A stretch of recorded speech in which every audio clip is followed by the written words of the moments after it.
కుటుంబం అనేది భగవంతుడు మనకిచ్చిన గొప్ప వరం. తల్లి కడుపున పుడతాం.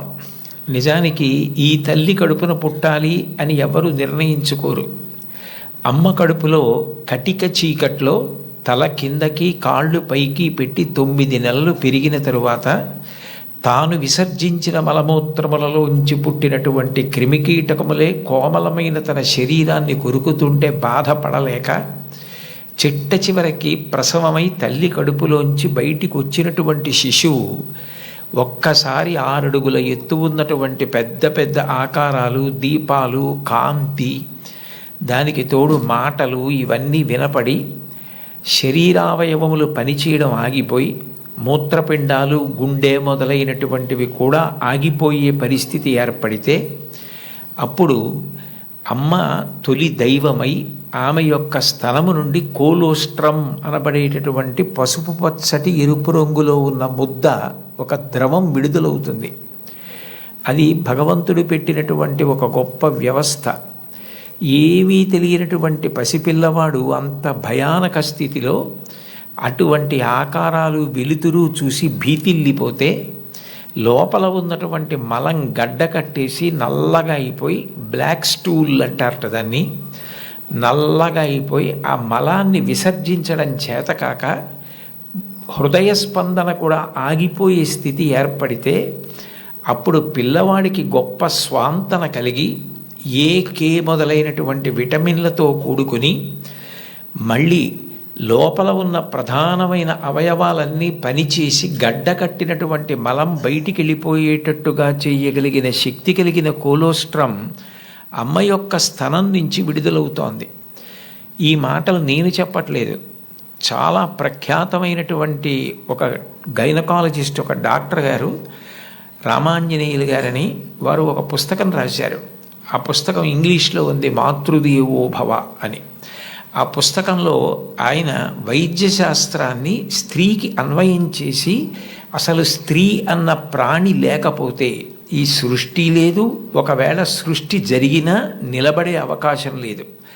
తండ్రి కోట్లకు పడగలెత్తినవాడు కావచ్చు, గొప్ప అధికారి కావచ్చు, కానీ పుట్టినటువంటి పసిబిడ్డ ఆకలితో ఏడుస్తుంటే ఆ పసిబిడ్డకి పాలు పట్టగలిగినటువంటి శక్తి అమ్మకొక్కదానికే ఉంటుంది. నేను ఈ బిడ్డని రక్షించుకోవాలి అన్న తాపత్రయం, ఆ తిరుగులేని ప్రేమ అమ్మకి మాత్రమే ఉంటుంది. అది కేవలం మనిషిలో కాదు. మీరు ఏ ప్రాణిని తీసుకోండి, కోడి గ్రద్దని చూస్తే హడిలిపోతుంది. అట్లాంటి కోడి తన గుడ్లని పొదిగి పిల్లల్ని చేసిన తరువాత ఆ పిల్లలు కొంచెం దూరం వెళ్ళి ఏదైనా తింటూ ఉంటే ఎక్కడ గ్రద్ద వచ్చి పిల్లల్ని తన్నుకుపోతుందో అని మెడ ఎత్తిపెట్టి ఆకాశం వంక చూస్తూ కొక్కొక్కొక్కొక్కొక్కొక్కొ అంటూ, ఒకవేళ గ్రద్ద వస్తే 2 రెక్కలు ఎత్తిపెట్టి పిల్లలన్నింటినీ రెక్కల కిందకి తెచ్చేసుకుని రెక్కలు ముడిచేసి కంఠం ఎత్తిపెట్టి ముందు నా కంఠాన్ని కోసేసి అప్పుడు నా పిల్లల్ని చెనకు అని గ్రద్దకి ఎదురు తిరుగుతుంది. ఒక కోడికి ఎవరు నేర్పారు తన పిల్లల్ని కాపాడుకోమని? స్త్రీ ప్రాణి. కోడి పుంజుకు లేదు ఈ లక్షణం, కోడి పెట్టకుంది ఈ లక్షణం, ఆడ కుక్కకుంది ఈ లక్షణం, ఆడ పందికుంది ఈ లక్షణం. స్త్రీ ప్రాణి ఎక్కడ ఉన్న లోకంలో బిడ్డల్ని కడుపులో పెంచుకోవడం, కడుపుని గర్భాలయం చేయడం, కన్న బిడ్డలకి పాలిచ్చి పెంచి పెద్ద చేయడం, అంత అవ్యాజానురాగంతో స్త్రీ చేసేటటువంటి త్యాగం లేకపోతే ఈ సమాజం లేదు. భగవంతుడి మీద తప్ప అన్యం మీద స్తోత్రం చెయ్యని శంకరాచార్యుల వారు తండ్రి మీద కూడా చెప్పల, అమ్మ మీద మాత్రం 5 శ్లోకాలు చెప్పారు. 5 శ్లోకాల్లో ఒక శ్లోకంలో అంటారు, ఆస్తాం తావదీయం ప్రసూతి సమయే దుర్వార శూలవ్యధ నైరుచ్యం తనుశోషణం మలమయీ శయ్యాచ సంవత్సరి ఏకస్యాపి నగర్భభారణ భర క్లేశస్య యస్య క్షమః దాతుం నిష్కృతి ఉన్నతోపి తనయత్తస్యై జనన్యై నమః అంటారు. 9 నెలలు కడుపు పెద్దదై వికారమును పొంది తాను వంగలేక, పని చేసుకోలేక, తిందామంటే ఆహారం సహించక ఎంతో కష్టపడి తాను మరణ సదృశమైనటువంటి వేదన పొంది అన్ని నిప్పులు పడి బిడ్డని ప్రసవించి ఆ బిడ్డకి పాలిచ్చి పెంచి పెద్ద చేసి ఏడాది పాటు చలికాలం లేదు, వర్షాకాలం లేదు, మంచంలోనే మలమూత్ర విసర్జన చేస్తే ఆ మలమూత్రములను తుడిచి కడిగి బిడ్డని రక్షించి తాను ఉపవాసాలు చేసి చిట్ట చివరికి అవసరమైతే పిల్లవాడు ఎంత పెద్దవాడైనా వాడికి ఏదైనా కించిత్ అనారోగ్యం కలిగిందంటే భయం వేసినటువంటి మనసుతో నా ఆయుర్దాయం కూడా నువ్వే పోసుకొని బ్రతుకని అనగలిగినటువంటి వ్యక్తి ప్రపంచంలో ఉంటే అది అమ్మ ఒక్కతే. అందుకే అమ్మ లాంటి ప్రాణి లోకంలో లేదు. శాస్త్రాలు కూడా మొట్టమొదటి నమస్కారం ఎవరికి చేయించాయి అంటే మాతృదేవో భవ. మాతృదేవో భవ అంటే భగవంతుడు అమ్మ రూపంలో ఉన్నాడు అని కాదు దాని అర్థం. అమ్మయే భగవంతుడై ఉన్నది. భగవతి అమ్మ, అమ్మ భగవంతుడు రెండు కాదు. ఎందుకనంటే ప్రాణం పోయేటప్పుడు కూడా ఎక్కడ కొడుక్కి ఇబ్బంది కలుగుతుందోనని కొడుక్కి ఇబ్బంది కలగకుండా వాడికి ఏ విధమైనటువంటి క్లేశము పొందకుండా తాను వెళ్ళిపోవాలని తల్లి కోరుకుంటుంది. సభలో చెప్పడం నాకు ఇష్టం లేదు, కానీ నేను ఉద్యోగం చేసిన రోజుల్లో నాతో పాటు ఉద్యోగం చేసినటువంటి ఒక వ్యక్తి తల్లి, ఆమెకి గుండె నొప్పి వస్తోందని తెలిసినా కొడుక్కి చెప్తే ఎక్కడ కొడుకు వైద్యానికి తీసుకెడతాడో, ఎక్కడ కొడుక్కి చాలా డబ్బు అయిపోతుందో, ఆడపిల్లలు పెళ్ళికి ఎదిగొచ్చారు, మగపిల్లలు చదువుకుంటున్నారని చెప్పడం మానేసి కొడుకు నిద్రపోవడానికి వెళ్ళిపోతుంటే పిలిచి ఒక్కసారి ఇలా కూర్చొని ఒళ్ళో తల పెట్టుకుంటానని, ఒళ్ళో తలపెట్టుకుని నేను నిద్రపోయిన తర్వాత నువ్వు వెళ్ళి పడుకో అని అంటే ఆవిడ ఉద్దేశ్యం ఏంటంటే ఆవిడ శాశ్వత నిద్రలోకి వెళ్ళిపోతోంది. ఆ కొడుకు ఒళ్ళో తలపెట్టుకుని పడుకుంటే కొంతసేపటికి తల్లి కదలటం లేదని వాడు కదిపి చూస్తే తల్లి శరీర త్యాగం చేసేసింది. ఆ తర్వాత తెలిసింది, తన భార్య చెప్పింది, కొంచెం గుండెల్లో నొప్పిగా ఉందమ్మా, బరువు పని చేయలేకపోతున్నాను, కానీ వాడికి మాత్రం నువ్వు చెప్పకు సుమా అని ఒట్టేయించుకుందట కోడలతో. అది తల్లి అంటే. అమ్మ అంటే అంతటి ప్రేమైకమూర్తి. అమ్మ లాంటి వ్యక్తి జీవితంలో ఇక దొరకదు. జీవితంలో అన్నిటికన్నా పెద్ద నేరం ఏమిటంటే అమ్మకి చెప్పలేము అన్న పని మనం చేయడమే. ఏ పని మనం చేస్తామో అది అమ్మకి చెప్పగలగాలి. మీరు ఏ పని చెయ్యండి, ఇది అమ్మకి నేను చెప్పలేను అన్న పని మీరు జీవితంలో ఎప్పుడూ చెయ్యకూడదు. భగవంతుడెంతో అమ్మ అంతే. మీరు మహాత్ములైన వారి ఎవరి జీవిత చరిత్ర పరిశీలించండి. అమ్మకి నమస్కారం చెయ్యకుండా, అమ్మ గొప్పతనం చెప్పకుండా లేరు. ఈ రాష్ట్రానికి ముఖ్యమంత్రి చేసినటువంటి ప్రాతస్మరణీయులు టంగుటూరి ప్రకాశం పంతులు గారు తన జీవిత చరిత్రలో వ్రాసుకున్నారు. తాను మిడిల్ స్కూల్లో ప్రవేశించినప్పుడు 3 రూపాయలు జీతం కట్టలేకపోతే 25 మైళ్ళ దూరం నడిచి వెళ్ళి వాళ్ళ బావగారిని అప్పడిగితే ఆయన దగ్గర కూడా డబ్బు లేకపోతే మళ్ళీ 25 మైళ్ళు వెనక్కి తిరిగి వచ్చి, అమ్మ అప్పు దొరకలేదు, బావగారికి దగ్గర కూడా లేవుట, నేను చదువు మానేస్తానంటే అప్పటికి ఆ తల్లికి ఉన్నది ఒకే ఒక్క పట్టు చీర. ఆ పట్టు చీర పట్టుకెళ్ళి ఆ రాత్రికి రాత్రి తాకట్టు పెట్టి ఆవిడ ఆ డబ్బు పట్టుకొచ్చి చదివిస్తే ప్రకాశం పంతులు గారు బ్యారిస్టర్ అయ్యి రాష్ట్రానికి ముఖ్యమంత్రి అయ్యారు. ఆయన తన జీవిత చరిత్రలో అమ్మ గురించి అంత గొప్పగా వ్రాసుకున్నారు. ఏపీజే అబ్దుల్ కలాం గారు, ఆయన పేరు చెప్తే పిల్లలు పరవశించిపోతారు. కాకినాడలో ఒకసారి నేను గోశాలకు వెడుతుంటే సాయంకాలం వేళ పిల్లలు స్వచ్ఛందంగా, అదేం ఎవ్వరూ నిర్వహించింది కాదు, వాళ్ళంతట వాళ్ళుగా బయటికి వచ్చి కొవ్వొత్తులు పట్టుకుని ఎడుతున్నారు కొంతమంది. నాకు ఏమిటి ఇక్కడ ఏమీ కనపట్టలేదు, ఇక్కడ ఏమీ నినాదాలు లేవు, నడిపిస్తున్న వాళ్ళు లేరు, పిల్లలు ఎందుకు కొవ్వొత్తులు పట్టుకుని వెళ్తున్నారని నేను వాళ్ళని అడిగాను, ఏమ్మా ఎందుకు ఎడుతున్నారని. మహానుభావుడు అబ్దుల్ కలాం గారు శరీరం విడిచిపెట్టేశారండి, అందుకని కొవ్వొత్తులు పట్టుకుని ఎడుతున్నా ఉన్నారు.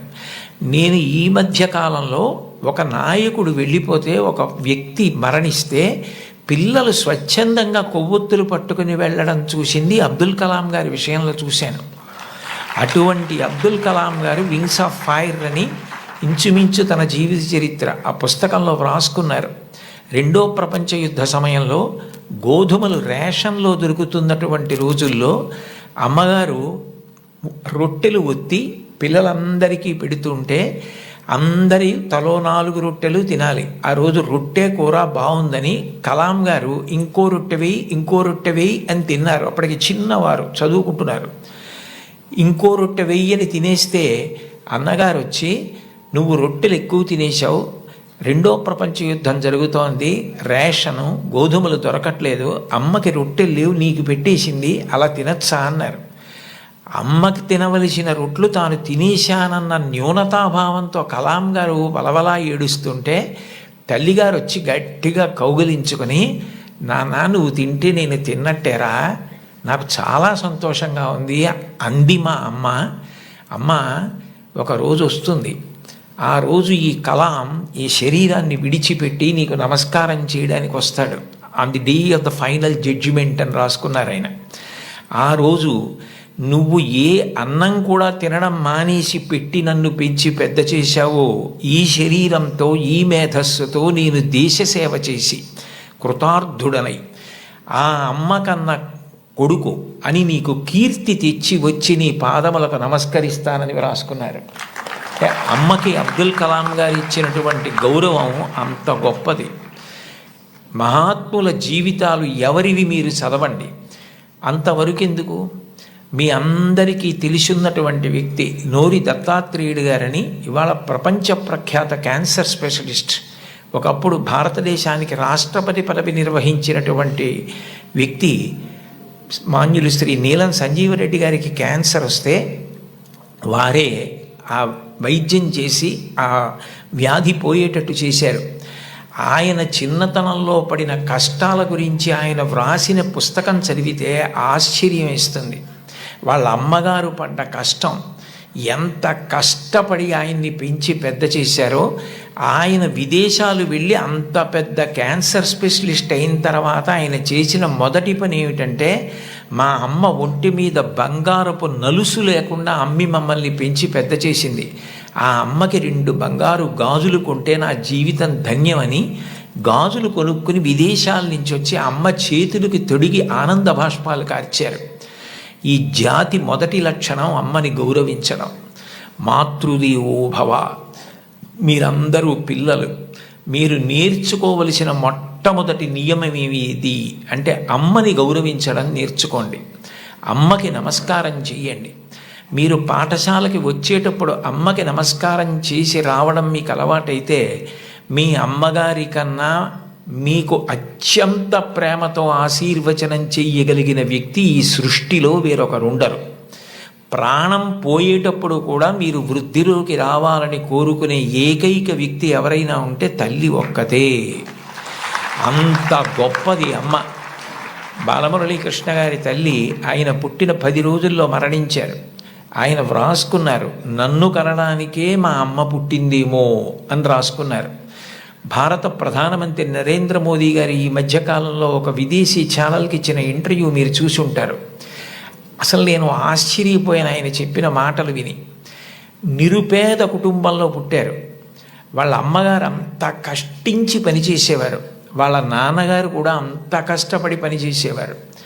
ఆయన ఆ ఇంటర్వ్యూలో ఒక మాట అన్నారు, అసలు నాకు బూట్లు వేసుకోవడం అంటే తెలియదు, కానీ బూట్లు లేవన్న పేదరికం మా మనసుకి అందకుండా మా అమ్మ పెంచింది. అంటే ఉన్నదానిలో అంత తృప్తిగా బ్రతకడం మా అమ్మ నేర్పింది. మాకిది లేదు, మేము చేతకాని వాళ్ళం, మేము వెనకపడిపోయాం అన్న భావన కలిగితే ఉత్సాహం రాదు. అటువంటి భావన కలగకుండా ఎప్పుడూ ఉన్నదానితో తృప్తిగా పరమ సంతోషంగా గడిపాం. అన్నదమ్ములు, అక్క చెల్లెళ్ళు అందరం కలిసి అని ఆయన ఇంటర్వ్యూ చేస్తున్న వ్యక్తి వంక తిరిగి, ఇప్పుడు మన ఇద్దరం కూర్చున్న గది కన్నా కిటికీ లేని ఒకే తలుపు ఉన్న చిన్న గదిలో కలిసి మిలిసి బతికి పడుకుని పెరిగి పెద్దవాడినైన వాడిని చెప్పుకున్నారు. అటువంటి మహోత్కృష్టమైన వ్యక్తులు కూడా తల్లికి తండ్రికి అంత గౌరవం ఇచ్చారు. సందర్భం కాబట్టి ప్రస్తావిస్తున్నాను. మన గౌరవ ముఖ్యమంత్రి నారా చంద్రబాబు నాయుడు గారు స్వయంగా ఒక వ్యాసం రాశారు. తల్లికి జేజే, తండ్రికి జేజే, గురువుకు జేజే అని ఒక పుస్తకం ఉంది. ఆ పుస్తకంలో బహుశా నాకు జ్ఞాపకం ఉంటే 3వ వ్యాసం అనుకుంటాను. ఆ వ్యాసంలో ఆయన ఒక విషయం ప్రస్తావన చేశారు. వాళ్ళ అమ్మగారి పేరు అమ్మన్నమ్మ గారు. ఆవిడ చిన్నతనంలో చంద్రబాబు నాయుడు గారిని పిలిచి ఒక కథ చెప్పారట. ఒరే నాన్న, మనిషి కష్టపడాలి. ఎందుకు కష్టపడాలో తెలుసా? ఒకరింట్లో ఒక పంది, ఒక నక్క రెండు ఉండేవి. ఆ పంది చాలా కష్టపడి పనిచేసి మధ్యాహ్నం ఇంటికి భోజనానికి వచ్చేది. నక్క పని చేయడం మానేసి చెరుకు తోటల్లో తిరుగుతూ ఊళలు వేస్తూ వచ్చే ముందు బురదలో పొర్లాడి వచ్చేది. పంది ఒళ్ళు కడుక్కుని వచ్చేది. ఇంటికొచ్చి శుభ్రంగా ఉన్న పందిని చూసి ఇదేం పని చేయలేదనుకుని మంచినీళ్లు మాత్రమే పోసేవాడు యజమాని. నక్క ఒంటి నిండా బురదంటించుకోవడం చూసి ఇది బాగా కష్టపడింది అనుకుని బాగా దానికి తిండి పెట్టేవాడు. మోసం ఎన్నాళ్ళు దాగుతుంది? కొన్నాళ్ళకి ఎవరు కష్టపడుతున్నారో తెలిసిపోయింది. తెలిసిపోయిన తర్వాత నక్కని కొట్టి తరిమేసి పందికి తన పిల్లనిచ్చి పెళ్లి చేసి ఇల్లరికం అల్లుడిగా తెచ్చుకున్నాడు రా. ఇంటి పనివాడు ఇంటల్లుడయ్యాడు రా. కష్టపడినవాడు వెనక్కి తిరిగి చూడడు జీవితంలో. కష్టపడడం నేర్చుకో అని మా అమ్మ నాకు చిన్నతనంలో చెప్పింది. మా అమ్మ చెప్పిన కథ నా జీవితానికి దిశానిర్దేశం చేసింది. ఆనాటికి ఈనాటికి ఏనాటికి నాకే కాదు మా ఊరంతటికి అదే భగవద్గీత. నేను యథాతథంగా ఆయన వ్రాసిన వ్యాసంలో మాటలే చెప్తున్నాను. ఆ మాటలే నాకు స్ఫూర్తి. ఇప్పటికీ కష్టపడడం నాకు అంత సంతోషం. ఆ కష్టపడడం అన్నది నేను మా అమ్మగారి దగ్గర నేర్చుకున్నాను. ఆ కష్టపడే ఇవాళ ఈ స్థితికి వచ్చాను. నేను ముఖ్యమంత్రినైనా మా అమ్మగారు మాత్రం మా ఇంట్లో గట్టిగా 3 రోజులు ఉండడానికి ఇష్టపడేది కాదు. మళ్ళీ వెళ్ళిపోయి ఆ నారావారి పల్లెలో తెల్లవారి 5 గంటలకి లేచి గొడ్డు గోద పొలము పనులు అవి చేసుకోవడం, ఆ కష్టపడ్డము ఆవిడికి ఎంత సంతోషము అని అమ్మగారి ప్రేరణతో తాను ఎంత వృద్ధిలోకి వచ్చారో వ్రాసుకున్నారు. నేను ఏదో 4-5 విషయాలు మాత్రమే ప్రస్తావించాను.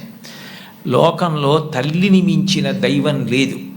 మీరు జీవితంలో ఎప్పుడైనా అమ్మ నువ్వేం చేశావని అడిగితే, మీరు అమ్మకి చెప్పలేని స్థితి కలిగితే, మీరు చేసిన పని మీ అమ్మగారికి మీరు చెప్పలేకపోతే అంతకన్నా ఆత్మద్రోహం ఇంకొకటి లేదు.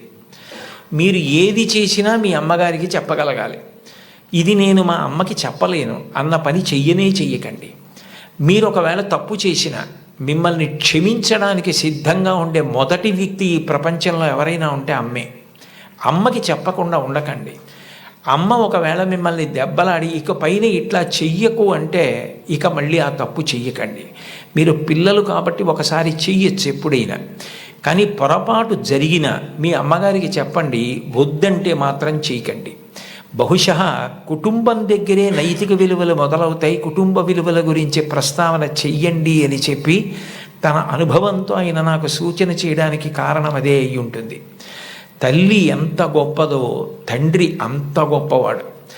తండ్రిని జీవితాంతం దైవంతో సమానంగా చూడాలి. పితృదేవోభవ, భగవంతుడే తండ్రి రూపంలో ఉన్నాడు. వేదంలో యజుర్వేదంలో అష్టమానువాకంలో రుద్రాధ్యాయంలో అంటారు, నమ శంకరాయ చ మయస్కరాయ చ నమ శివాయ చ శివతరాయ చ అని. మన కంటికి కనపడని భగవంతుడు తండ్రి రూపంలో ఇంట్లో తిరుగుతున్నాడు. ఎప్పుడు బిడ్డ వృద్ధిలోకి రావాలని అహరహం కోరుకునేవాడు ఎవరైనా ఉంటే తండ్రి. తను ఎంత కష్టపడనివ్వండి, ఆయన బెంగపెట్టుకోడు. కానీ ఆయన కోరుకునేది ఒకటే, పుత్రాదిచ్చేత్ పరాజయం. తను ఎంత కీర్తి సంపాదించినా తనకన్నా కూడా కీర్తివంతుడు కొడుకై, ఈయనకన్నా ఈయన కొడుకు గొప్పవాడండి అనిపించుకొని కొడుకు చేతిలో ఓడిపోతాట తండ్రి ఆనందపడిపోతాట. అంటే తండ్రికి కొడుకు పట్ల ఎంత ప్రేమ ఉంటుందో చూడండి. ఈ సందర్భం వచ్చింది కాబట్టి మీకు ఒక విషయం మనవి చేస్తాను. నేను ఒకప్పుడు విశాఖపట్నంలో ధర్మసోపానాల మీద ప్రసంగాలు చేస్తున్నాను. ఆ రోజుల్లో విశాఖపట్నంలో ఉన్న పాఠశాలల్లో ఉన్న విద్యార్థులకి మా నాన్నగారు అన్న విషయం మీద మాట్లాడమని వ్యాసరచన పోటీ నిర్వహించారు. వ్యాసరచన పోటీ నిర్వహిస్తే కొన్ని 100 మంది పిల్లలు పాల్గొన్నారు. అందులో 10 పేపర్లు చిట్ట చివర సెలెక్ట్ చేసి నాకు పంపించారు. ఇందులో ఫస్ట్, సెకండ్, థర్డ్ ప్రైజులు నిర్ణయించమని. నేను పేర్లు చూస్తే ఒకవేళ నాకు ఏదైనా పక్షపాతం కలుగుతుందేమో, సుశీల అని కనపడింది అనుకోండి, తెల్లవారుజామునే మా అమ్మ గుర్తొచ్చి ఒక మార్క్ ఎక్కువ వేస్తానేమో అని నేను పేర్లు చూడకుండా పేపర్లు దిద్ది మార్కులు వేసేసి తర్వాత పేర్లు చూశాను. చూస్తే నేను ఫస్ట్ ప్రైజ్ ఇచ్చినటువంటి వ్యక్తి ఒక మహమ్మదీయ బాలిక.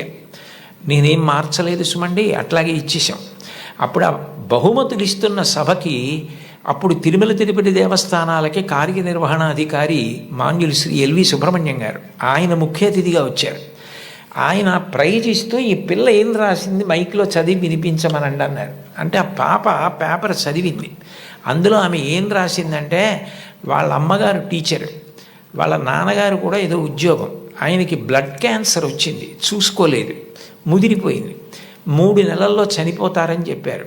ఆయన తన భార్య దగ్గరికి వెళ్ళి అడిగింది ఏంటంటే, ఈ 3 నెలలు నేను చనిపోతానన్న విషయం పిల్లలకి చెప్పద్దు, వాళ్ళు ఏడిస్తే నేను చూడలేను, నేను చనిపోయాక వాళ్ళు ఎటు ఏడుస్తారు, అప్పుడు నేను ఆపలేను, నేను బ్రతికుండగా వాళ్ళు ఏడవడం నేను చూడలేను, కాబట్టి నేను చనిపోతాను 3 నెలల్లో అన్న విషయాన్ని మాత్రం నా పిల్లలకి చెప్పద్దని రాత్రింబవళ్ళు హక్కున చేర్చుకొని మా భవిష్యత్తు కోసం ఇంకా కష్టపడి అంత జాగ్రత్తగా వ్యవస్థ చేసి 3 నెలల తర్వాత ఆయన మరణిస్తారని తెలిసి చిట్ట చివరి కాలంలో 3 దగ్గర పెట్టుకుని చెప్పకుండా అంత ప్రేమ చూపించి కన్నుల నీరు కారుస్తూ 3 వంక గుడ్లు తిప్పుతూ ప్రాణం వదిలేశారు ఆయన.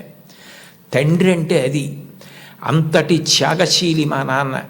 ఇది నాకు తెలిసున్న తండ్రి, ఇంతకన్నా తండ్రి గురించి చెప్పడం నాకు రాదని రాసింది ఆ అమ్మాయి. ఆ అమ్మాయికి ఫస్ట్ ప్రైజ్ ఇచ్చాం. తండ్రి అంటే అంత గొప్పవాడు, మీకోసం ఏ త్యాగం చేయడానికైనా సిద్ధంగా ఉంటాడు.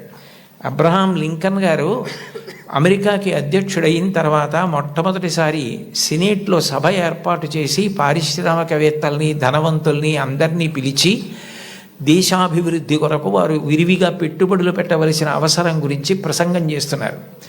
లోకంలో ఎప్పుడూ అసూయ, పక్షపాతం, సంకుచితత్వం ఇవి కూడా ఉంటాయి. వెలుగుతో పాటే చీకటి. అందులో ఒక ధనవంతుడికి అసూయ కలిగింది. ఇంత పేదవాడు ఈయన అమెరికా అధ్యక్షుడు అవడం ఏమిటని అకస్మాత్తుగా సభలో లేచి నిలబడి, లింకన్, అదృష్టం కలిసి వచ్చి ఇవాళ అమెరికా అధ్యక్షుడు అయ్యావు, నేను వేసుకున్న ఈ బూటు మీ నాన్నగారు కుట్టింది అని బూటు చూపించాడు. అందరూ ఆశ్చర్యపోయారు. అబ్రహాం లింకన్ కూడా హతాశుడయ్యారు ఒక్క నిమిషం. కానీ వెంటనే ఆయన తేరుకుని తాను కూర్చున్న కుర్చీలోంచి లేచి నిలబడి ముకుళిత హస్తాలతో ఆ పారిశ్రామికవేత్తకి నమస్కారం చేసి, మీరు నాకు మహోపకారం చేశారు, ఇంత కష్టపడి పెంచి మా నాన్నగారు పెద్ద చేసి ఉండకపోతే ఇవాళ నేను అమెరికా అధ్యక్షుడిని అయ్యేవాడిని కాను. నేనే స్మరించవలసింది మా నాన్నగారిని. నేను స్మరించకపోయినా మీరు గుర్తు చేశారు. నిజమే, మా నాన్నగారు బూట్లు కుట్టేవారు, నాకు కూడా నేర్పారు బూట్లు కుట్టడం, చెప్పులు కుట్టడం. ఎప్పుడైనా మీ బూటు మీకు వదులైపోతే నాకు ఒక్క ఫోన్ చేయండి, నేను అమెరికా అధ్యక్షుడినైనా ఆయన కొడుకుని. ఆయన కుట్టిన బూటుకి మరమ్మత్తు చేయడం నా అదృష్టంగా భావించి మీ ఇంటికి వచ్చి మరమ్మత్తు చేసి వెడతాను. అది నా తండ్రికి నేను ఇవ్వగలిగిన కితాబ్ అన్నారు.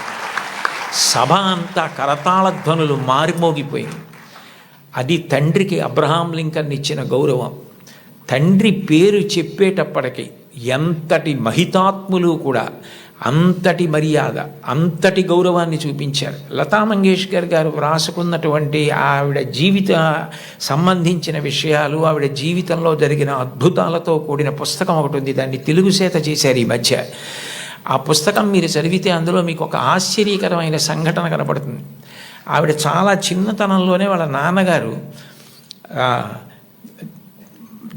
దీననాథ మంగేష్కర్ వారు ఆవిడికి హిందుస్థానీ సంగీతం నేర్పారు. తండ్రి గారి దగ్గరే నేర్చుకున్నారు సంగీతం. చాలా చిన్న పిల్లప్పుడే ఆవిడికి ప్రథమ బహుమతి వచ్చింది పిల్లల్లో. దిల్ రుబా అని సంగీత పరికరాన్ని ఆవిడికి ఆ రోజుల్లో బహుమానంగా ఇచ్చారు. ఆవిడ ఎంతో అపూర్వంగా తెచ్చి పిల్లకి మొట్టమొదట వచ్చిన బహుమానం కాబట్టి ఇంట్లో పెట్టుకుని దాన్ని అత్యంత విలువగా చూస్తూ ఉండేవారు. ఒక రోజున ఇంట్లో ఎలక ప్రవేశించి బట్టలు అవి కొట్టేస్తోంది. ఆ ఎలక ఒక చోట నిలబడి కనపడింది. వాళ్ళ నాన్నగారు ఆ ఎలకని చంపుదామని చేతికి ఆ దిల్ రుబా అన్న వాద్య పరికరం దొరికితే అది తీసి ఎలకని కొట్టారు. ఆ ఎలక్కి దెబ్బ తగిలింది, పడిపోయింది. కానీ ఈ దిల్ రుబా అన్న సంగీత పరికరం విరిగిపోయింది. ఈ పిల్ల ఏడుపు మొదలుపెట్టింది. లతా మంగేష్కర్, నాకు వచ్చిన మొదటి బహుమతి ఈ పరికరం, మీరు విసిరేశారు ఎలక మీదకి, విరిగిపోయిందని. వాళ్ళ నాన్నగారి దగ్గరికి పిలిచి కౌగిలించుకొని ఆ పిల్లతో అన్నారు, చూడు, ఇట్లాంటి బహుమానాలు నీకు జీవితంలో పెద్ద పెద్ద ఇళ్ళు కట్టి పెట్టుకున్నా కూడా సరిపోనని వస్తాయి. బహుమానాల మీద నువ్వు ఆర్తిని పెంచుకోకు. నీలో ఉన్న కళ పెరగడానికి నువ్వు పరిశ్రమ చేయడం నిరంతరం చెయ్యి. నీ కళని పెంచుకోవడం మీద ఆర్తి నీకు నిలబడితే నీ వెంట ఇట్లాంటి బహుమానాలు పరుగులు పెడతాయన్నారు. భారతరత్న వచ్చిన తరువాత, పద్మవిభూషణ్ వచ్చిన తరువాత వాళ్ళ అమ్మగారు ఆహా అన్నప్పుడు ఆవిడ సభలో ఈ విషయం చెప్పారు. వాళ్ళ నాన్నగారిని గుర్తు చేసుకొని, మా నాన్నగారు చెప్పిన ఆ మాట నన్ను జీవితంలో నిలబెట్టిందని 2 సంఘటనలు చెప్పారు ఆవిడ. 2 అణాల నాణ్యం ఉండేది ఆ రోజుల్లో. ఆ 2 అణాల నాణ్యం, చల్లని నాణ్యం ఒకటి ఇంట్లో ఉంది, ఓ పక్కన పడేసి, ఓ పిల్లాడు నేను మారుస్తాను ఈ నాణ్యమని దుకాణానికి పట్టుకెళ్ళి ఏదో వస్తువులు అడిగితే ఆ చిల్లర నాణ్యం చూసి ఆ సరుకులమ్మే వ్యక్తి ఇది చల్లని నాణ్యం అవతల పోవని పంపించేశాడు. లతా మంగేష్కర్ చిన్నపిల్ల గౌన్లు వేసుకొని తిరుగుతున్న రోజులు, నేను చూడు వెళ్ళి విజయం సాధించి సరుకులు పట్టుకొస్తానని పరిగెత్తికెళ్ళి గల్లా పెట్టెని ఉండేది, అది పెట్టే తెరవక్కర్లేదు, కన్న ఉండేది, అందులోంచి నాణ్యాలు పడేసేవారు పూర్వం. ఆమె వెళ్ళి ఇదిగో బేడ అంటే 2 అణాల నాణ్యం అనమాట, ఆ కన్నంలోంచి లోపల పడేసి కావలసిన వస్తువుల్ని తీసుకుని వచ్చేసింది ఇంటికి. వస్తువుని ఆ పిల్లాన్ని చూసి, చూడు నువ్వు వెళ్ళి చల్లని బేడతో ఏం తేలైపోయావు, నేను తెచ్చానంది. ఆ మాట విన్నారు. విని లోపల నుంచి బయటికి వచ్చి, దీననాథ్ మంగేష్కర్, నువ్వు నీ గొప్ప కాదు, నువ్వు నా కూతురువని మీ పెట్టెలో పడేశాను ఇవ్వండి అంటే తీసి చూడకుండా వస్తువులు ఇచ్చేశాడు. కానీ ఇవాళ సాయంకాలం ఆయన డబ్బులు లెక్క పెట్టుకుంటాడు. చల్లని బేడ దొరుకుతుంది, గుర్తు పట్టచ్చు పట్టకపోవచ్చు. నువ్వు ఇలా మోసం చేయడం ఈ వయస్సులో నేర్చుకుంటే నీ జీవితం ఎలా వృద్ధిలోకి వస్తుంది, నువ్వు ఎట్లా బాగుపడతావు? ఈసారికి నీకు చిన్నతనం కలిగితే కలిగింది, నీకు ఇంకొక బేడ ఇస్తాను, ఈ బేడ పట్టుకెళ్ళి నువ్వు ఆయనకి ఇచ్చేసి, అయ్యా నేను మిమ్మల్ని మోసం చేశాను, మీ గళ్ళాపెట్టెలో వేసింది సరి అయిన బేడ కాదు, నేను తప్పు చేశాను, ఇంకెప్పుడు ఇట్లాంటి పని చేయను, నా తండ్రికి అగౌరవం తేను, మా నాన్నగారికి ఈ విషయం తెలియదు, నన్ను మందలించి పంపారు అని చెప్పి వెళ్ళి ఇచ్చేసి వచ్చేసేయండి. ఆమె ఆ నాణ్యం పట్టుకెళ్ళి ఇచ్చేసి క్షమాపణ చెప్పి వచ్చేశారు. ఆ సంఘటన నా జీవితాంతం నాకు జ్ఞాపకం ఉండిపోయింది. ఆ పైన నా జీవితంలో నేను ఎప్పుడూ ఎవరిని మోసం చేయడానికి ఇష్టపడలేదు, మా నాన్నగారి ముఖం ఆయన మాట గుర్తొచ్చింది అని చెప్పుకుందావిడ. తండ్రి మాట పిల్లల్ని చిక్కుతుంది. తండ్రి మాట పెడచెవిన పెట్టకండి. తండ్రి గారు మిమ్మల్ని ప్రేమగా పిలిచి చెప్పినా, కోపంగా చెప్పినా, తండ్రి యొక్క వ్యధ, ఆయన హృదయంలో మీరు పాడైపోకూడదన్న ఆర్తి ఉంటుంది తప్ప మిమ్మల్ని ఏదో దండించాలనేటటువంటి తాపత్రయం ఉండదు. తండ్రి మిమ్మల్ని ఎప్పుడు ఏ మాట అన్నా దాన్ని ప్రేమతో, నాన్నగారు తప్ప ఎవరంటారు ఇట్లా, ఆయనకి తప్ప అధికారం ఎవరికి ఉంది, మా అమ్మకి తప్ప ఎవరికి ఉంది అధికారం అని మీ అమ్మగారి మాట, నాన్నగారి మాట వినడం మీరు నేర్చుకోండి. మీకు తెలియకుండానే మీకు నైతిక విలువలు చాలా అలవాటు అవుతాయి. ఎందుకంటే మీరు పాడయ్యే మాటలు, మీరు పాటించకూడని మాటలు మీ తల్లిదండ్రులు మీకు ఎప్పుడూ చెప్పరు. కుటుంబ విలువల్లో మీరు తప్పకుండా గమనించవలసినది, తల్లి తండ్రి ఎంత గొప్పవాళ్ళో మీ తోబుట్టువులు కూడా అంతే గొప్పవాళ్ళు. మీ కన్నా ముందు పుట్టిన అన్నని గౌరవించాలి, మీకన్నా వెనక పుట్టిన వాళ్ళని మీరు అంత ప్రేమించగలగాలి. ఒక్కొక్క వ్యక్తి యొక్క జీవితం చెక్కబడడానికి కారణం ఒక్కొక్కసారి తోబుట్టువులు అవుతారు. Playing it in my way అని సచిన్ టెండూల్కర్ ఒక పుస్తకం రాశారు. మీరందరికీ పిల్లలు కాబట్టి మీకు బహుశా సచిన్ టెండూల్కర్ గారంటే చాలా ప్రీతి ఉంటుంది. మీరు ఆయన రాసిన పుస్తకం చదివారేమో అని నేను అనుకుంటున్నాను, కొంతమంది పిల్లలైనా. అందులో ఆయన ఒక విషయం రాశారు. ఆయన చిన్నతనంలో ఆ రోజుల్లో అచ్రేకర్ గారిని క్రికెట్లో ఆయన దగ్గర నేర్చుకోవడం అంటే చాలా గొప్ప. అచ్రేకర్ గారి దగ్గర క్రికెట్లో శిక్షణ పొందడం కోసం టెండూల్కర్ గారు వెళ్ళినప్పుడు ఆయన్ని తీసుకెళ్ళింది ఆయన అన్నగారు అజిత్. అచ్రేకర్ టెండూల్కర్ని నిలబెట్టి కొన్ని బాల్స్ బౌలింగ్ చేయించి ఏది ఆడు అన్నారు. అస్సలు సరిగా ఆడలేకపోయారు టెండూల్కర్. ఆడలేకపోతే వెంటనే గురువుగారు అచ్రేకర్ చూసి, అబ్బాయి పిల్లవాడు ఇంకా సరిపోడు, వచ్చే వేసంకాలం సెలవుల్లో తీసుకురండి అన్నారు. అన్నగారు అజిత్ పరిగెత్తుకుంటూ అచ్రేకర్ దగ్గరికి వెళ్ళి, కాదు కాదు, మా వాడి వ్యక్తిత్వంలో ఒక బలహీనత ఉంది, వాడు చాలా మొహమాటస్తుడు, సిగ్గు, భయం, బిడియం.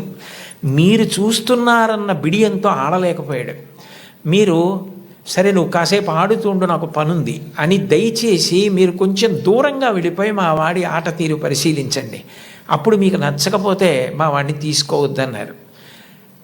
ఏమిటో ఈ పిల్లాడు ఇంత ఆర్తిగా చెప్తున్నాడు తమ్ముడు గురించి చూద్దామని అచ్చిరేకర్ గారు సరే అట్లాగే చేస్తానని, టెండూల్కర్ నువ్వు ఆడుతుండు, నాకు చిన్న పనుంది మళ్ళీ వస్తానని దూరంగా వెళ్ళిపోయి చూశారు.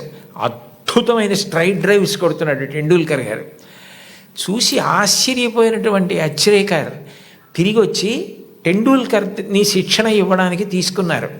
అచ్చిరేకర్ చెప్పినటువంటి పాఠాలు, బంతిని ఎలా ఆడాలన్న దాని విషయంలో గురువు నేర్పినటువంటి మాట ఎంత పని చేసిందంటే టెండూల్కర్ మీద అలసట అన్నది లేదు. ఆఖరికి బంతేసేవాడు లేకపోతే మేజోడు సాక్లో క్రికెట్ బాల్ కట్టి తాడు కట్టి గడప మధ్యలో కట్టుకుని అటు ఇటు వెళ్లకుండా స్ట్రైట్ డ్రైవ్స్ కొట్టడం ప్రాక్టీస్ చేశారు వాళ్ళ మేనత్ ఇంట్లో. ఆ తర్వాత భారతరత్న అయ్యారు టెండూల్కర్. ఆయన గొప్పతనం ఎక్కడుందంటే టెండూల్కర్ది, అంత గొప్పవాడై భారతరత్న అయిన తర్వాత, పార్లమెంట్ మెంబర్ అయిన తర్వాత గురువుగారు అచ్చిరేకర్ మరణిస్తే ఆయన వెళ్ళి పాడి మోసాడు టెండూల్కర్. అది గురువు పట్ల ఇవ్వవలసిన గౌరవం. తల్లి తండ్రి ఎంత గొప్పవారో గురువు అంత గొప్పవాడు.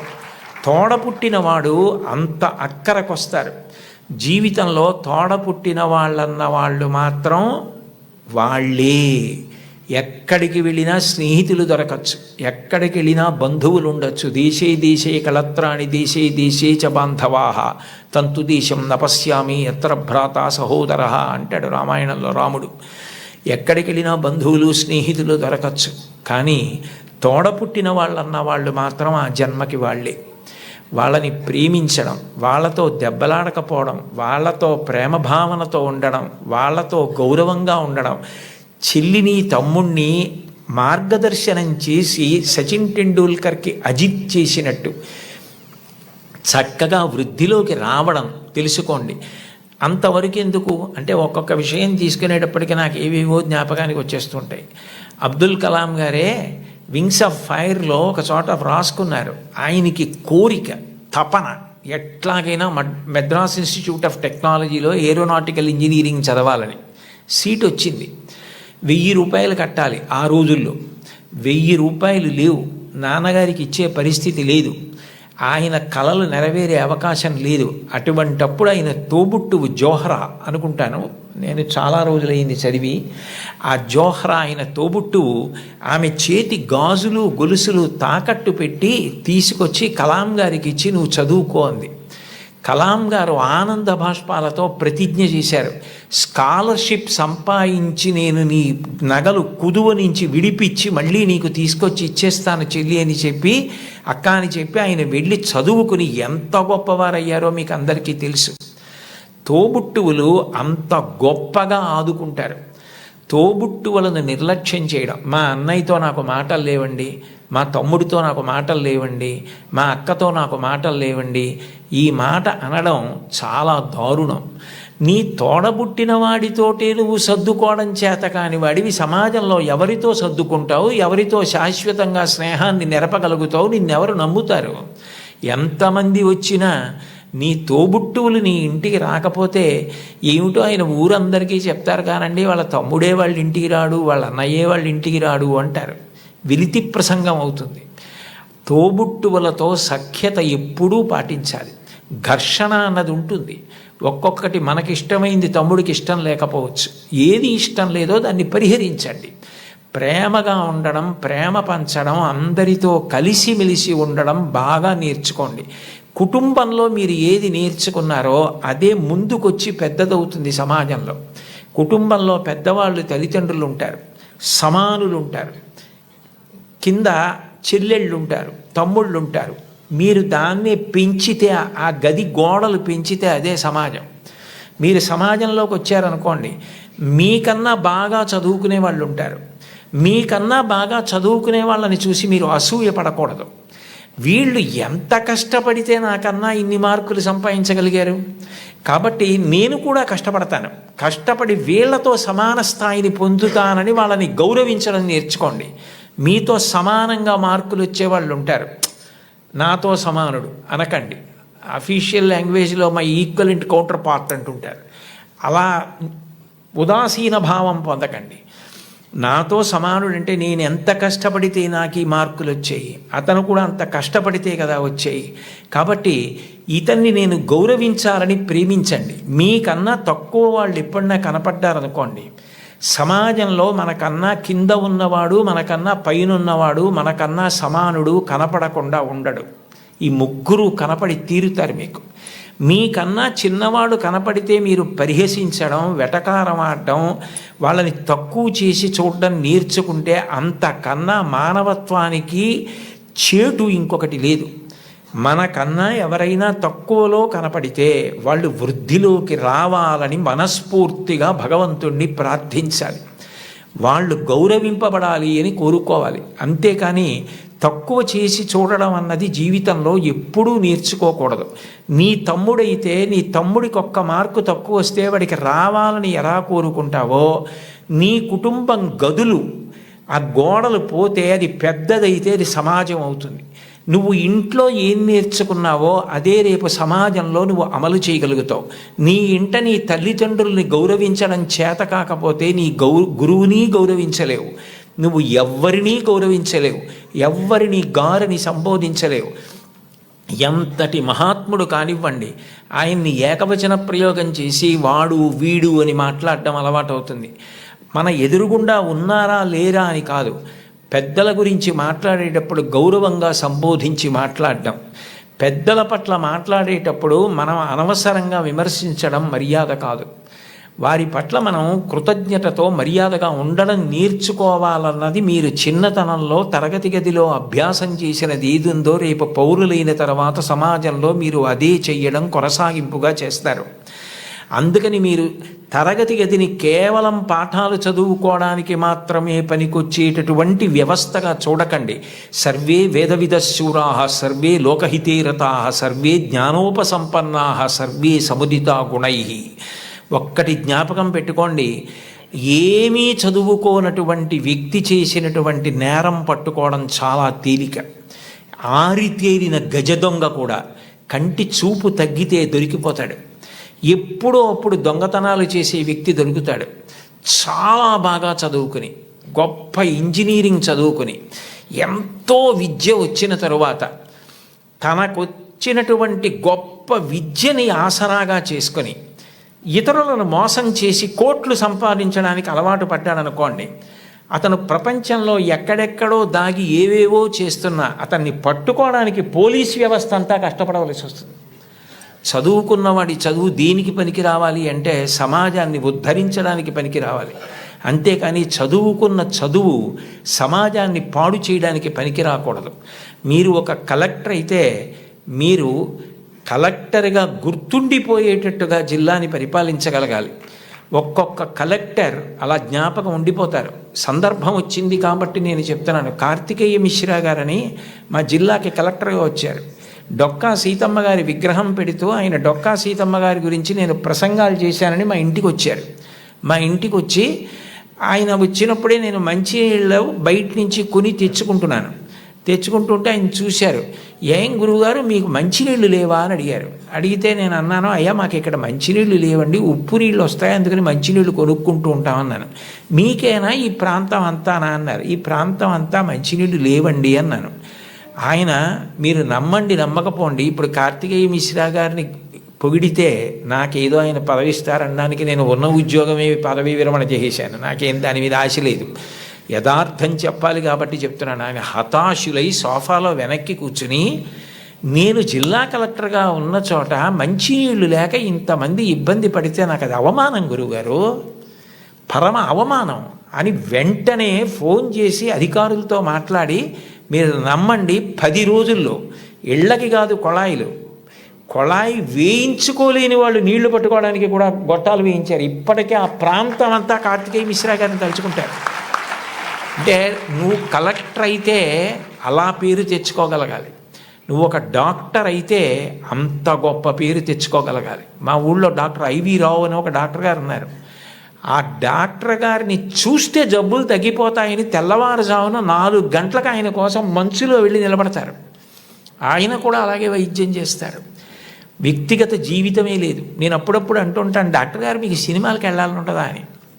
ఆయన పెద్ద నవ్వు అంటారు, సినిమాకి వెళ్ళిన 2.5 గంటల్లో కోటేశ్వరారు, నేను ఒక్క 10 మందిని వైద్యం చేసి చూసి వాళ్ళు సంతోషంగా వెళ్ళిపోయి వాళ్ళకి ఆరోగ్యం కలిగితే వాళ్ళ పని వాళ్ళు చేసుకుని సంపాదించుకుని బతికితే నాకు అంతకన్నా ఏం కావాలండి. సినిమా ఇచ్చే ఆనందం కన్నా ఈ తృప్తి నాకు ఎక్కువ గురువుగారు. ఇది చదువుకున్న వాడికి అది లేకపోతే అనవసరం అన్నారు. ఒక డాక్టరు తన వృత్తి మీద తానే విసుక్కుంటే అది మనిషి బ్రతకవలసిన విధానం అంటే అది మోరల్ వాల్యూస్ అంటే. అది లేని విద్యకు అందం ఎక్కడుంది? అది పువ్వే, సువాసన లేకపోతే అందం ఏది?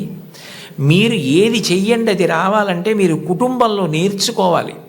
గురువుని గౌరవించడం తప్పకుండా నేర్చుకోవాలి. గురువు లాంటి వ్యక్తి లోకంలో ఉండడు.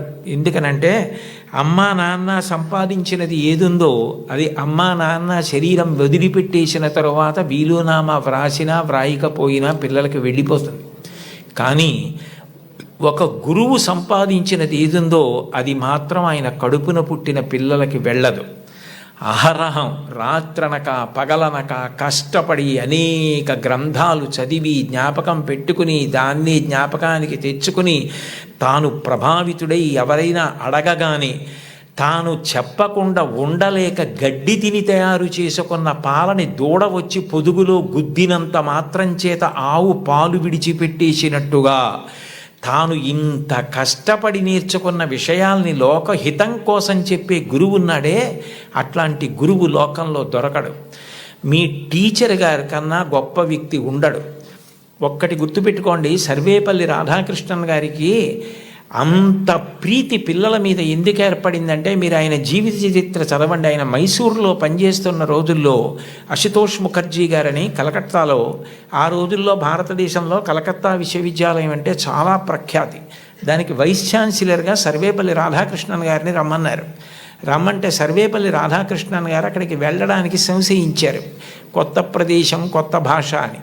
కాదు మీరు రావలసిందే, ఇక్కడికి వస్తే మీకున్నటువంటి విద్య ప్రపంచ ప్రఖ్యాతి పొందుతుంది, మీరు రావలసిందే అంటే ఆయన అన్యమనస్కంగా మైసూరు విశ్వవిద్యాలయానికి రాజీనామా చేసి కలకత్తా విశ్వవిద్యాలయానికి వైస్ ఛాన్సలర్గా వెళ్ళిపోతున్నారు.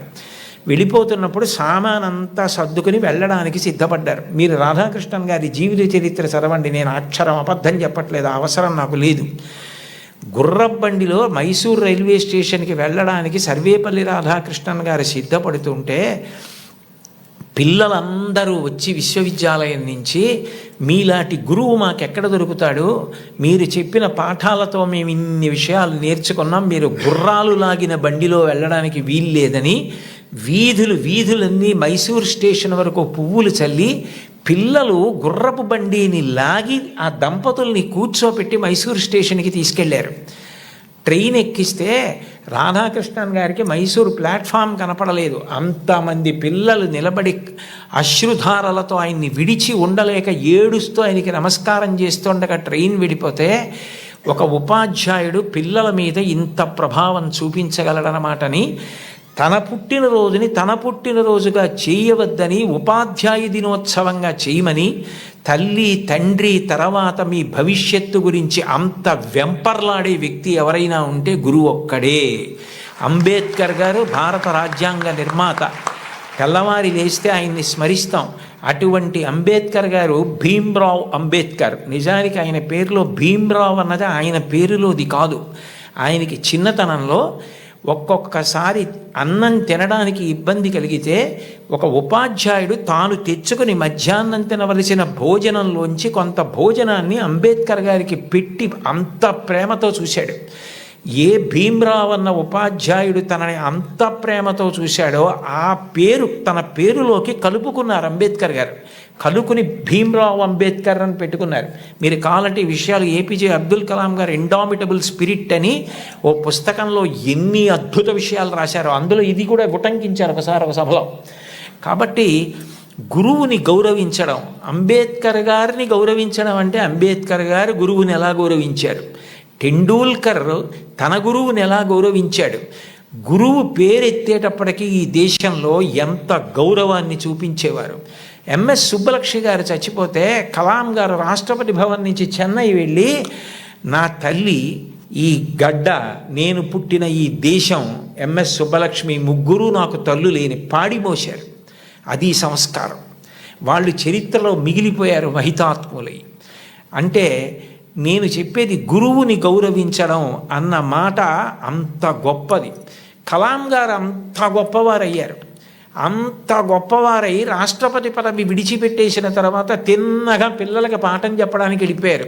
ఈ దేశం పిల్లల గురించి ఆయనకి ఎంత ఆర్తో, మహానుభావుడు చిట్ట చివర గుండెపోటు వస్తుంటే కూడా పిల్లలకి మాట్లాడుతూ ఒరిగిపోయారు. అంతటి మహానుభావుడు పుట్టిన గడ్డ. అటువంటి కలాం గారు తన జీవితంలో అంత గొప్పవాడవడానికి కారణం ఒక గురువు అని రాసుకున్నారు. చిన్నప్పుడు కలాం గారు పాఠం వింటుంటే విమానం గురించి పాఠం చెప్పారు. శివసుబ్రహ్మణ్య అయ్యర్ అని ఆయన పాఠం చెప్పి పిల్లలందరిని అడిగారు, అర్థమైందా అని అడిగారు. కలాం గారు లేచి, నాకు అర్థం కాలేదు అన్నారు. గురువుగారి దగ్గర ధైర్యంగా ఉండాలి. మీ అమ్మగారెంతో, మీ నాన్నగారెంతో, మీ గురువుగారు అంతే. వాళ్ళ తర్వాత మీ గురించి అంత ప్రేమ చూపించేది ఆయనే. మీరు గొప్పవారై మీరు వృద్ధిలోకి వస్తే అంత సంతోషపడిపోయేది ఆయనే. ఆ గురువుగారు అర్థం కాలేదా అన్నారు. ఇంకో 2-3 పిల్లలు లేచి అర్థం కాలేదన్నారు. సరే, అందరూ పిల్లలు సాయంకాలం సముద్ర తీరానికి రండి అన్నారు. రామేశ్వరంలో ఆ రోజుల్లో చదువుకునేవారు చిన్నప్పుడు కలాం గారు. రామేశ్వరం సముద్రపుటుడు ఉంది. అందరూ సముద్రపుటుడికి వెడితే ఒక పక్షి ఎలా ఎగురుతుందో, గాలిలో ఎలా వెడుతుందో, తిరగవలసి వస్తే కంఠం తోకని ఆధారం చేసి ఎలా తిరుగుతుందో, ఎలా దిగుతుందో పక్షిని చూపిస్తూ పాఠం చెప్పారు. అది ఆ పక్షిని చూస్తూ విన్న చిన్ని కలాం గారి మనసులో ఏరోనాటికల్ ఇంజనీరింగ్ మీద బీజాలు పడ్డాయి. వెళ్ళి గురువుగారిని అడిగారు, నాకు ఇలా అవ్వాలంటే ఏం చెయ్యాలని. నువ్వు ఏరోనాటికల్ ఇంజనీరింగ్ చదవాలి, మెడ్రాస్ ఇన్స్టిట్యూట్ ఆఫ్ టెక్నాలజీలో చేరాలి, నువ్వు బాగా చదవాలన్నారు. న్యూస్ పేపర్లు పట్టుకెళ్ళి, అది కూడా ఎక్కడో తీసుకుని కాదు, వెళ్ళిపోతున్న ట్రైన్లోంచి పేపర్లు విసిరేస్తే ఆ బండిల్ తీసుకుని న్యూస్ పేపర్లు సైకిల్ కట్టుకొని ప్రతి ఇంటికి పట్టుకెళ్ళి న్యూస్ పేపర్లు ఇచ్చి చదువుకున్నారు అబ్దుల్ కలాం గారు. మీలో చాలామంది పిల్లలకి తల్లిదండ్రులు తమ రక్తాన్ని డబ్బుగా మార్చి సౌకర్యాలు ఇచ్చి చదివిస్తున్నారు. మహాత్ముల యొక్క జీవిత చరిత్రలు చదవండి. కేవలం మీ పాఠ్యపుస్తకాలు చదవద్దని నేను అనను. మీ యొక్క పాఠశాలల్లో, గ్రంథాలయాల్లో ఆటోబయోగ్రఫీసు, బయోగ్రఫీసు పెట్టించుకోండి. మీ టీచర్స్ని అడగండి, ఎంత సంతోషిస్తారో. అంతవరకు ఎందుకు, ఇంకొకసారి ఏ నెల్లూరులోనో సభ చేసినప్పుడు తప్పకుండా నేను కూడా ఇలాంటి సభల్లో 1-2 జీవిత చరిత్రలు బహూకరించడానికి ప్రయత్నిస్తాను. ఎందుకనంటే అవి మనని చెక్కుతాయి. కలాం గారు అంత గొప్పవాడయ్యాడంటే ఒక గురువు కారణం. మీరు కలాం గారు వ్రాసుకున్న పుస్తకాలు చదవండి. ఆయనకి టీచర్ అన్న మాట వస్తే he cannot resist himself without developing a single sentence into a paragraph.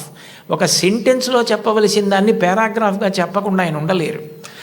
ఆయన ఈ లైట్ వెయిట్ భూమికి దగ్గరగా ఎగిరేటటువంటి విమానాన్ని డెవలప్ చేయవలసి వచ్చినప్పుడు సరిగ్గా చేయలేకపోతే కోపం వచ్చి ప్రొఫెసర్ శ్రీనివాసన్ అని శుక్రవారం మధ్యాహ్నం పిలిచి సోమవారం పొద్దున్నకి చూపించకపోతే నీ స్కాలర్షిప్ ఆప్ చేస్తానన్నారు. టిఫిన్ తినలేదు, స్నానం సరిగ్గా చేయలేదు, భోజనం ఏం చేశారో తెలియదు, రాత్రింబవళ్ళు వర్క్ చేశారు. సోమవారం పొద్దున్నే ఆ టెన్నిస్ ఆడుకుని ప్రొఫెసర్ శ్రీనివాసన్ వెళ్ళిపోతూ హాస్టల్ రూమ్లో కలాం ఏం చేస్తున్నాడని తొంగి చూశారు. ఇచ్చిన టైం కన్నా ముందే రాత్రింబవళ్ళు కష్టపడి బోర్డు మీద డయాగ్రామ్ వేసి దానికి సంబంధించిన రిపోర్ట్ తయారు చేసిన కలాంని ఆ అవుట్ఫిట్ తోటే, టెన్నిస్ అవుట్ఫిట్ అంటే టెన్నిస్ ఆడుకోవడానికి వేసుకునే బట్టలు, వాటితోటే వెళ్ళి కౌగిలించుకున్నారు మా గురువుగారు శ్రీనివాసన్ గారు. ఆయన నా భుజాన్ని తట్టి నన్ను ప్రోత్సహించి పడిన ఆనందం నన్ను ఇంత గొప్ప స్థాయికి పెంచి పెద్ద చేసిందని తన టీచర్స్ గురించి ఎంత గొప్పగా రాసుకున్నారో. గురువుల్ని నింద చేయడం, గురువుల్ని విమర్శించడం, గురువుల్ని హాస్య వస్తువులుగా వాడుకోవడం ఈ జాతికి సిగ్గుచేటు. గురువు పేరు చెప్పేటప్పటికీ నేల మీద పడిపోయారు. రామాయణంలో అంతటి రాముడు విశ్వామిత్రుడి పిలిస్తే దగ్గరికి వెళ్ళి నిలబడి ఇమౌస్మ మునిషార్దూల కింకరౌ సముపస్థితవు ఆజ్ఞాపయ యుధేష్టం వై శాసనం కరవామకిం అన్నాడు. గురువుగారు లోకంలో ఎవరు చెప్పినా సలహా, మీరు చెప్తే మాత్రం ఆజ్ఞ. గురువుగారు చెప్తే ఆజ్ఞ, అందులో నేను తలపెట్టను. ఈ పని చేసి పెడతావా అని ఇప్పుడు అడక్కండి, ఈ పని చెయ్యరా రామా అనండి, నేను మీ కింకరుణ్ణి గురువుగారు అన్నాడు. ఇది ఈ జాతి నేర్పినటువంటి విషయం.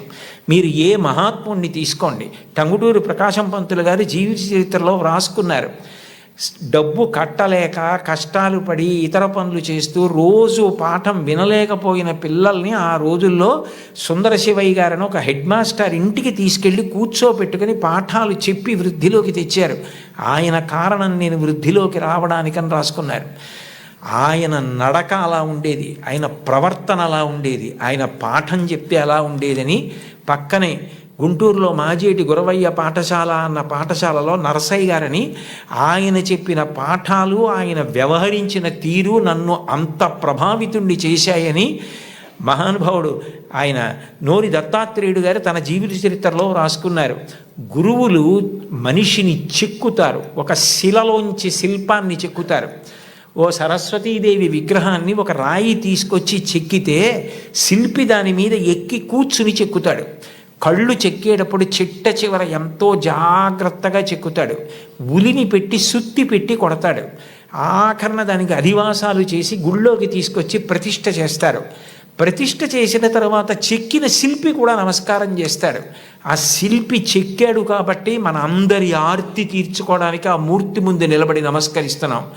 ఈ సమాజంలో గౌరవింపబడిన మహనీయులందరూ గురువులు చెక్కిన శిల్పాలే, అది వాళ్ళే వ్రాసుకున్నారు. గురువుని గౌరవించడం అన్నది అంత గొప్ప ఈ జాతిలో.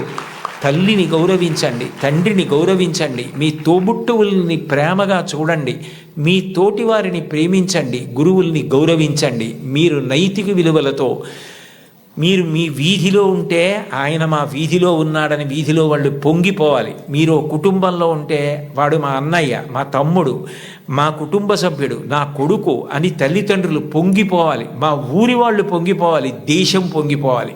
అంతటి వారు అయి తీరుతారు. అందుకేనేమో వయసు రీత్యా, అనుభవం రీత్యా జీవితంలో ఎన్నో విషయాలు ఎన్ని వేల మందితోనో సమన్వయమైనటువంటి అంత అనుభవంతో, అంత ఆర్తితో మీ అందరూ వృద్ధిలోకి రావాలని, కేవలం చదువు కాదు దానితో పాటు మీకు నైతిక విలువలు అందాలని, మీరు మంచి పిల్లలని పేరు తెచ్చుకోవాలని ఎంతో తాపత్రయపడి ముఖ్యమంత్రి గారు నిజానికి నేను ఎక్కడో నెల్లూరులో ఉంటే నాకు ఫోన్ చేసి మీరు ఈ పని చేసి పెట్టాలి అని అడిగితే నేను ఎక్కువ ఆధ్యాత్మిక ప్రవచనాల మీద ఆసక్తి చూపిస్తాను. కానీ ఆయన అంత ఆర్తిగా అడిగినప్పుడు పిల్లల కోసం నేను చెయ్యగలిగినది చేసి పెడదామని తప్పకుండా చేస్తానండి అని వారిని గౌరవంగా కలిసినప్పుడు వారు నాకు మొట్టమొదట కోరినది ఏది అంటే, కుటుంబ విలువల గురించి తప్పకుండా చెప్పండి కోటేశ్వరరావు గారు. ఇంట్లో తల్లిని, తండ్రిని, గురువుని, తోబుట్టువుల్ని గౌరవిస్తే పిల్లలు మంచి వాళ్ళు అవుతారు. పిల్లలు మంచి వాళ్ళైతే వాళ్ళు మంచి పేరు తెచ్చుకుంటే, వృద్ధిలోకి వస్తే, దురలవాట్లకి దూరంగా ఉంటే అంతకన్నా మీకు కానీ నాకు కానీ ఏం కావాలి? అందుకని ఇది మీరు చేసి పెట్టాలి అన్నారు. ఆ స్థాయిలో ఉన్న వ్యక్తి నిజానికి అంత బతిమాలి అడగక్కర్లేదు. అంటే ఆయనకి మీ మీద ఎంత తాపత్రయం ఉందో అర్థం చేసుకోండి. నిజానికి నేను ఈ పదవి ఏ గౌరవం కోసం కానీ, ఈ పదవి ఏదైనా ప్రయోజనం కోసం కానీ నేను స్వీకరించినది కాదు. ఒక రాష్ట్రాన్ని నడిపించే వ్యక్తి అంత తాపత్రయపడ్డారు. నేను దానికి ఏమాత్రమైనా ఉపయోగపడితే అంతకన్నా నాకు సంతోషమే ఉంటుంది. కోన శశిధర్ గారితో మాట్లాడుతూ నేను అన్నాను, నేను ఆఖరి 10 ఓవర్స్ ఆడుతున్నానండి, నాకు 66 ఏళ్ళు వచ్చాయి, ఇంకొక 10 ఏళ్ళు మహా అయితే ఇంత స్వేచ్ఛగా సమాజంలో తిరిగి చెప్పగలనేమో. ఈ సమయం నేను పిల్లలకి కొంత కేటాయించి చేయగలిగితే నాకు అంతకన్నా ఆనందం ఏముంటుంది అని ఒప్పుకున్నాను. కాబట్టి నేను చెప్పిన ప్రతి మాట నా గుండెల్లోంచి వచ్చింది తప్ప నా నోట్లోంచి వచ్చింది కాదు. కాబట్టి మీ అందరూ చక్కగా క్రమశిక్షణతో వృద్ధిలోకి వచ్చి మంచి పేరు ప్రఖ్యాతులు తెచ్చుకోవాలని నేను త్రికరణ శుద్ధిగా శారదామాత పాదార విందములకు శిరసు తాటించి సాంజలిబంధకంగా నమస్కరిస్తూ, ఇంత గొప్ప సదస్సులో పిల్లల కోసం ఇంత ఆర్తితో ఏర్పాటులు చేసిన చోట మాట్లాడడానికి అవకాశం ఇచ్చిన పెద్దలందరికీ నా హృదయపూర్వక కృతజ్ఞతలు ఆవిష్కరిస్తూ స్వస్తి.